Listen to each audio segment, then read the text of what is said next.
Commercial real estate, part 3, getting your mind straight. Look, I'm a big proponent of getting your mind straight before you take anything on. What I call it is laying mental foundation. As a home builder and a person wanting to get into real estate, you can probably understand that if you build the proper foundation in a house, that foundation will last for 100 years and it'll support the house of your dreams. You can build all kinds of great stuff on that foundation.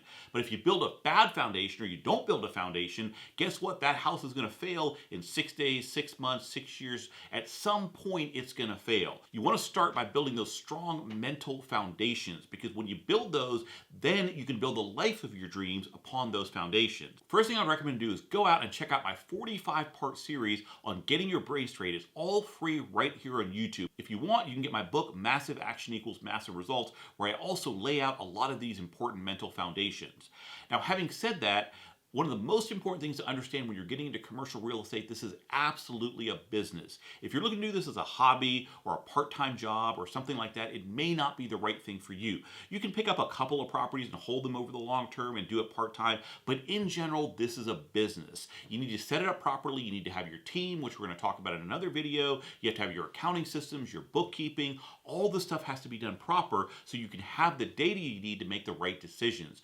Again, all I can keep telling you, this is a business, so go into it with that mindset. Don't go into this with like a hobby type of mindset where you're just doing it part-time or you're kind of half-assing it, as I call it. I've seen plenty of people do that, and you're going to get burned, especially on commercial real estate, because the deals are bigger, the numbers are bigger, and you have to know what you're talking about. The second important mindset that's very specific for commercial real estate is know your numbers. This is a numbers-driven business. You have to be good with spreadsheets, with Excel, things like that. This is not about emotions.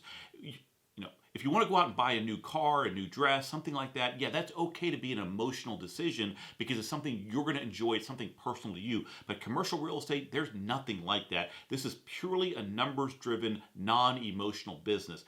Does this property make me money? And what can I do to this property that's going to make me more money? It's not about picking out the right paint colors that you like. It's about picking out the right paint colors that the consumer will like or that will get you more money. So again, this is a very important mindset going to commercial real estate. This is not about what you like. This is not an emotional decision. This is about what's going to make you money. And when you talk to agents, that's one of the biggest differences you'll see between residential agents and commercial agents. Residential agents are more about the emotion because they're selling a house to somebody that they're going to live in, a place that someone wants to enjoy and to raise a family in, those type of things, which is a much more emotionally driven type of decision. And that's why residential agents tend not to do very good in commercial, because commercial is 100% numbers driven. There's no emotion. If you're talking about emotion to an investor, he or she's going to laugh at you and say, what are you talking about here? What are the numbers? And vice versa. That's why commercial agents tend not to do good with residential sales, because again, they're talking about numbers when the buyer wants to be emotionally involved with this property. That's what they're buying on. Remember this mindset. People typically don't have both mindsets. They have one or the other. That's why some people tend to be good at commercial real estate, and that's why other people tend to be good at residential real estate. But if you want to be an investor and you want to do this property, you better adopt the mindset of this is a business, this is numbers driven, there's no emotion here. We just look at the numbers, and as long as this deal meets the thresholds I want, I'm going to move forward with this deal. And guess what? If the deal doesn't meet the thresholds I want, I'm absolutely not going to move forward with this deal. I'm not going to try to make this deal work. I'm not going to fit a round peg into a square hole. It makes no sense. Just work with the deal you're given, and if the deal doesn't work, just move on.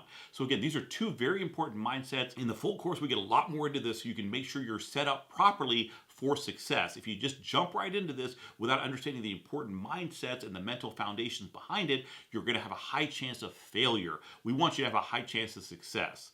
And as always, subscribe to my channel and turn on your notifications so you don't miss any of the important videos in this 10-part series on getting started in commercial real estate.